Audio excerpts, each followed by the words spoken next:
सिंहस्थ कुंभमेळ्यासाठी कोट्यवधी रुपये खर्चून उभारण्यात येणाऱ्या त्र्यंबक रोडच्या व्हाईट टॉपिंग कामाचा दर्जा पुन्हा एकदा प्रश्नचिन्हाखाली आला आहे। नागरिकांसाठी वाहतुकीस खुला होताच वेद मंदिरासमोरील सुमारे 25 मीटर लांबीच्या रस्त्यावर मोठे तडे गेल्याचे उघड झाल्याने महापालिका प्रशासनात खळबळ उडाली आहे। या गंभीर प्रकाराची दखल घेत महापालिका आयुक्त मनीषा खत्री यांनी घटनास्थळी धाव घेत संबंधित भाग जेसीबीच्या साहाय्याने पूर्णपणे काढून टाकण्याचे आदेश दिले। तसेच निकृष्ट काम करणाऱ्या ठेकेदारावर नव्याने रस्ता पूर्ण होईपर्यंत प्रतिदिन 1.84 लाखांचा दंड ठोठावत कठोर भूमिका घेतली आहे। नाशिक शहर आणि त्र्यंबकेश्वरला जोडणारा त्र्यंबक रोड हा सिंहस्थ कुंभमेळ्याच्या दृष्टीने अत्यंत महत्त्वाचा मार्ग आहे। सिंहस्थ विकास कामांतर्गत या रस्त्याचे व्हाईट टॉपिंग सुरू असून त्र्यंबक नाका ते बॉश सर्कल आणि ITI सिग्नल ते सातपूर गाव या टप्प्यातील काम पूर्णत्वास असल्याचा दावा महापालिकेने अवघ्या आठवडाभरापूर्वी केला होता।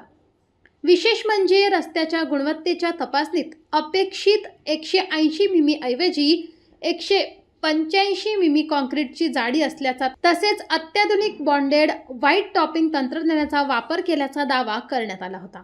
मात्र हे दावे ताजे असतानाच रस्त्यावर पडलेल्या तड्यांनी गुणवत्तेच्या दाव्याची पोलखोल केली असून खराब रस्ता सुरू करण्याची घाई मनपा प्रशासनाने का केली असा प्रश्न देखील उपस्थित होत आहे। दरम्यान आयुक्त मनीषा खत्री यांनी अतिरिक्त आयुक्त प्रदीप चौधरी आणि शहर अभियंता संजय अग्रवाल यांच्यासह प्रत्यक्ष पाहणी केली।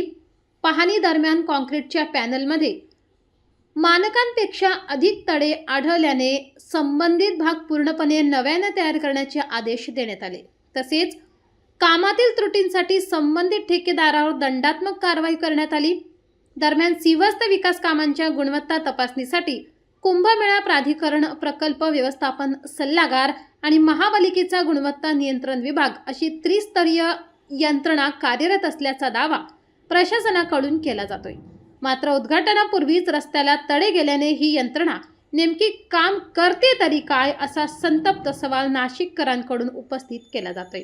याबाबत आयुक्त मनीषा खत्री यांनी स्पष्ट शब्दात सांगितले की विकास कामांच्या गुणवत्तेबाबत महापालिकेची भूमिका स्पष्ट आहे। निकृष्ट काम कोणत्याही परिस्थितीत खपवून घेतले जाणार नाही।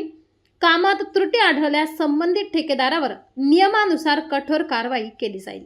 बाईट आयुक्त हे निकृष्ट दर्जाचं आढळलं, नेमकं काय आढळलेलं आहे, आपण काय आदेश दिले? आज आपण ॲक्च्युली सकाळपासून इथे पाहणी करत होते। आपले ॲडिशनल कमिशनर प्रदीप चौधरी जी आहे त्यांचा हेच आहे, जसं ते बांधकाम पण सांभाळत आहे की जे काही कॉन्क्रीट रस्ते किंवा डांबर आहे ते पायी फिरून एक एक गोष्टी बघायची आहे। तर तसा करताना हे जसा आपला रस्ता आहे, आपण आता थोडा पाऊस वगैरे झाला की क्लीन झाला सरफेस, तेव्हा आपल्याला कळलं आहे की इथे क्रॅक्स आले, काही 40-50 फूटचे पॅचमध्ये आले आता की मागे नाही आहे।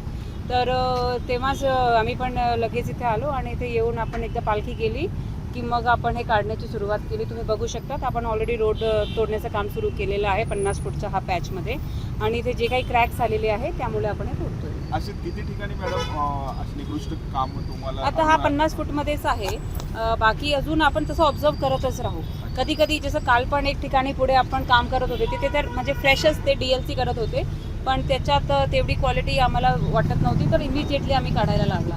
असं आम्ही नेहमीच आमची एक्सरसाइज असतेच की जेव्हा आपण साईटवर करताना पण बऱ्याच वेळेस एक दिवस झाला असेल तरी आपण काढून घेतो, जर ते क्वालिटीचे नसेल परत करायला लावतो। इथे जे आहे इथे क्रॅक्स नंतर आले आहेत, मग आपण आता याला क्रॅक्स आलेले आहेत, तर नेमकं काय म्हणजे क्वालिटीमध्ये कुठेतरी तडजोड झाली आहे ठेकेदाराकडून? नाही, त्यांच्याकडनं जे कोरची स्ट्रेंथ असते ते सगळी आहे, डेप्थ आहे जेवढी हे पाहिजे ते पण आहे, परंतु वर्कमॅनशिपची प्रॉब्लेम आहे की त्यांनी इथे प्रॉपर क्युरिंग केली नाही। जे 15 दिवसासाठी जे पर्यंत क्युरिंग झाली पाहिजे ती क्युरिंग न केल्यामुळे म्हणजे त्यांचा काहीच विषय नाही की त्यांनी मटेरियल नाही वापरला किंवा हे नाही, त्यांची चूक ही आहे की त्यांनी जे एकदम छोटी छोटी बारीक गोष्टीवर जे लक्ष ठेवला पाहिजे ते नाही त्यांनी ठेवलं आहे, मग क्युरिंग केली नाही, क्युरिंगमुळे हे क्रॅक्स आले आहेत। अदरवाईज बाकी स्ट्रक्चर हे होतं, पण ते आपण एक इंचाचा जरी क्रॅक असेल आपण ॲक्सेप्ट करणारच नाही, म्हणजे आपला तर एकदम क्लिअर आहे।